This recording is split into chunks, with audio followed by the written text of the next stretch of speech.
So today I want to talk about the third niyama of the 8 limbs of yoga, which is tapas, accepting and facing challenges.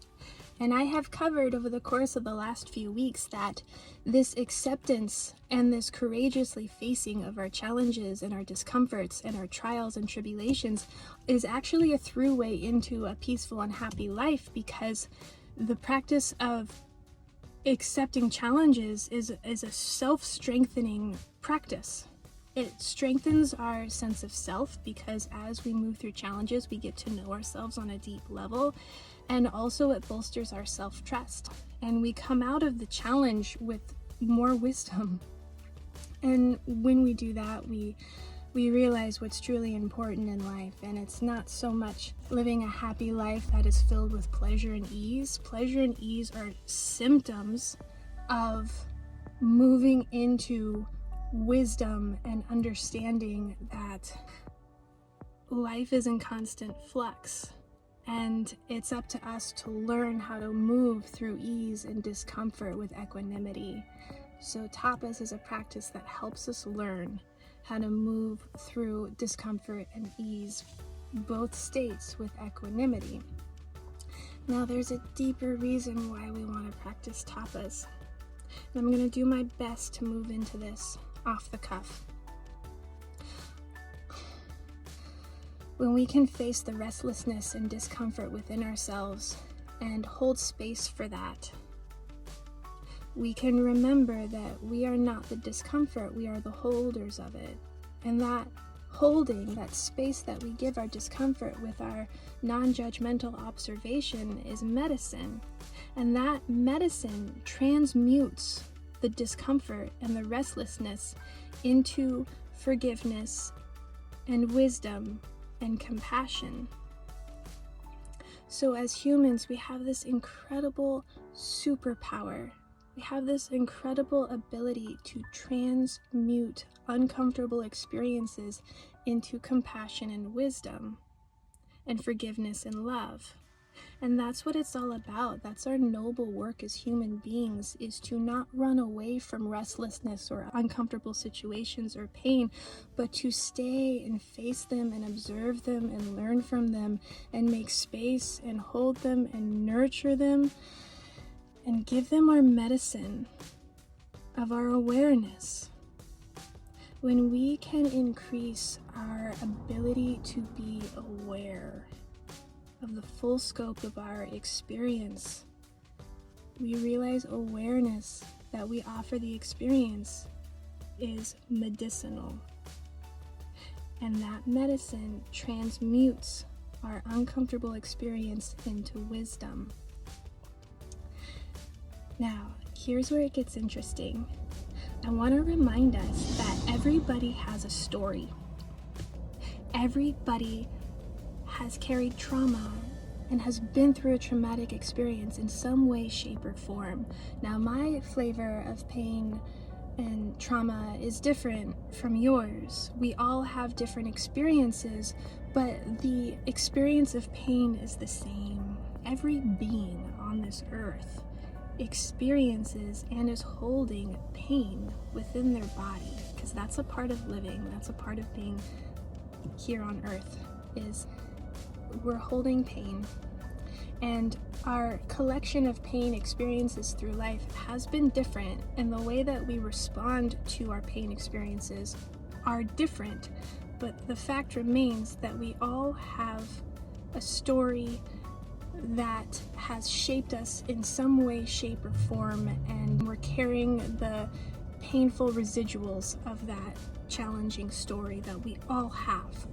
So number one, that is very important to remember, that everybody you see walking on the street, everybody you come into interaction with as you move through your day, every single person is dealing with something. Everybody is dealing with something. So when we remember that, it's important to have that higher understanding and enter into every single interaction with just an energetic hug, just compassion, like, hey buddy, like, I got you. I'm feeling you.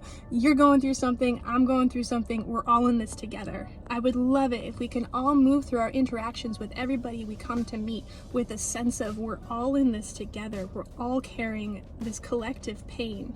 Now, it looks different for everybody and we respond to it differently, but it's the same pain, okay? We're all holding the earthly pain inside of our bodies. Now, as I've mentioned, we're all responding to this earthly pain and the painful residuals of our stories in different ways. Some people are not aware of their pain, but they have collected certain coping mechanisms or behaviors throughout their lives that help them escape or distract themselves from this sense of restlessness that they don't want to face, which is really their pain body. Some people have been in situations in which they have been made aware of their pain that they're holding, either through healing modalities such as therapy or yoga or mindfulness exercises. When you do mindfulness exercises and when you sit with yourself, at a certain point, you will meet your pain body. Some people meet the pain body through physical exercise. When you are moving to a physical extent where you decide that you can be in your heart space and feel that restlessness, you realize it's not just physical pain, it's also emotional pain. So a lot of us respond to our pain in different ways. Some of us are aware of our pain. Some of us are willing to work with our pain. And what that means, it's you're able to feel the sensation of the pain inside of you.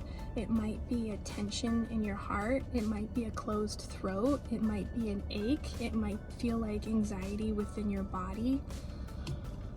And you're able to feel the sensation of your emotional pain within your body, and you make the decision to be with that, keep your attention on it, and simply feel it. You simply watch it with a non-judgmental state of mind. You don't try to push it away. You don't try to find an answer or a reason for it. You don't try to fix it or solve it. You simply feel it and watch it. And when you feel into that physical sensation of emotional pain within your body and you decide to watch it, it does something interesting. It shifts. When you decide to watch the physical sensation of your emotional discomfort within your body with no judgment, with simply just, I'm here, I forgive you, and I'm gonna be with you, you allow a pinprick of light to come in. And that pinprick of light is your awareness. You open the door for your awareness when you are willing to sit and watch the emotional discomfort within your body. And when awareness comes in, man, you realize you can be aware of the awareness, you can be aware of yourself watching, and you can also be aware of the discomfort. And you realize you're the holder of it all. You are the ocean. You're not the wave, you're the ocean that holds it all. With every inner experience that comes up, every thought, every emotion that comes up within your body, you can say this too. This too. It's very rare that you cure your emotional pain in just one sitting. This is a practice that you come back to time and time again. You just decide that you are going to move into your physical sensation, watch it, observe it, forgive it, breathe into it, allow the awareness to move in, watch the awareness and watch your discomfort, breathe into that space, and then you open your eyes, move on, and go about your day, and you revisit it again the next time you need to. So that's the practice, is becoming aware of your pain inside of your body, making the decision to sit, hold, watch, observe, forgive, become aware of yourself watching the emotional pain, and then you watch it shift. And then you move out of that practice with a greater sense of clarity and a greater sense of self-strength, inner fortitude. And now, here is the important part where it gets interesting. This practice is a transmutation practice. You literally transmute your identification with your pain into an awareness of your pain. You go from identification mode into awareness mode. And that shift from identifying with your experience, like you are the experience, and that's why it's so stressful, to becoming aware of your experience. You make space in between you and your experience with your observation of it. And that shift from identification to awareness is it's life-changing, and it's also world-changing. It's earth-shattering, world-building. When you can move into the practice of consciously shifting your mental state from identifying with an experience to becoming aware of the experience, that makes the world a better place. It makes the world a better place because of this collective pain body that I mentioned. Everybody has a story. Everybody is holding pain. We're all in this together. So when you can care for your own pain, you're also caring for your neighbor's pain, because you're taking a modicum, a little piece of that pain, and you're caring for it with your awareness and your forgiveness, and you're transmuting it, and you're putting it back into the world, into the collective with a little bit more wisdom. So your wisdom is making the world a better place. Your pain is a piece of the collective pain. And when you can take a piece of the collective pain and use your wisdom and awareness to transmute it, you're taking care of the world's pain. So when you decide to hold your pain, you're also deciding to hold your neighbor's pain. So this is why it's not only good for yourself to practice tapas, it's good for your neighbor. It's good for the collective. Now, I know that was a little bit abstract and a little bit hard to grasp, so let me see if I can condense that down and just do a quick recap of it. All right, so number 1, we all have a story. Number 2, we're all holding pain. Number 3, we all hold pain differently and we all respond to it differently. Some of us are aware of our pain, some of us are not. Even though we have different flavors of pain and we respond to it differently, it's really all the same thing. Earth has a pain body, and we're all holding Earth's pain body within our physical human bodies.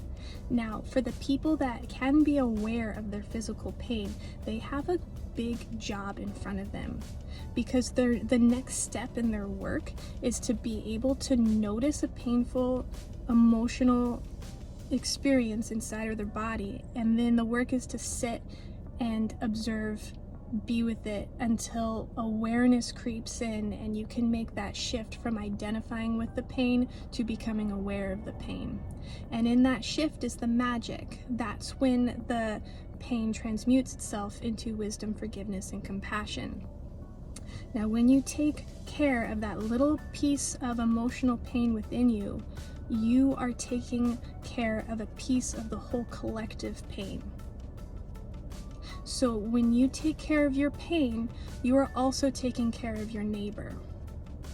Now, I was trying to explain this concept to my husband yesterday, and I was so afraid that he wasn't going to understand it, because it's like, what do you mean? Like, my pain is my neighbor's pain. When I take care of my pain, like, I'm taking care of my neighbor's pain? How? But he looked at me with utter understanding and he says, well, that's the Jesus metaphor. And I was like, oh, I love Jesus. Awesome dude. But I don't study his teachings as much as I study other teachings. So it didn't dawn on me to use the archetype of Jesus to understand this concept. But when I think about it, it's absolutely true. In the story, Jesus died on the cross for the earth's and the world's sins. So he understood in this story that he was taking care of his pain because he knew it was everybody else's pain too. So he sacrificed himself in his courageous acceptance of pain in order to take care of everybody else's pain too. I really hope that makes sense. In a nutshell, basically what I want to say is tapas, which is accepting challenges and facing painful experiences with courage, is a practice that is not only good for you, but it's good for the world. And here's this last little piece that I want to make sure you know, and that is you gotta be careful when you're practicing tapas. Make sure you're practicing tapas, this practice of moving into challenging experiences willingly, with observation and openness and curiosity in order to transmute that into wisdom. Make sure you're doing this with discernment, because there are certain times when it's not wise actually to move into painful experiences. Make sure you're keeping yourself safe. Make sure you're not overdoing it. Make sure you're not creating painful experiences for yourself and others. So don't go looking for pain. There's enough of it already. You can take what you're already working with. All you're doing, this practice is all about simply becoming aware. And you become aware by using a modality such as breath and movement or meditation to turn your attention inward and focus on the experience of what's going on inside. Focus on watching the types of thoughts that you have, and then the emotional reaction to those thoughts. And then when you have that emotional reaction, put your attention on that. Feel that emotion. Let that emotion guide you into this practice. So just to recap, tapas is a practice of moving into challenges willingly, so you may meet yourself on a deeper level and come out of the challenge with wisdom and higher understanding. It's an important practice because it's self-strengthening and it's bolstering and it increases self-trust. It's also an important practice because it's a practice that transmutes your mind state from identifying with your pain to becoming aware of your pain. And when you can make that shift between identification and awareness, you're doing a service for the collective. Okay, good talk. Thanks for being here. I love you. Bye-bye.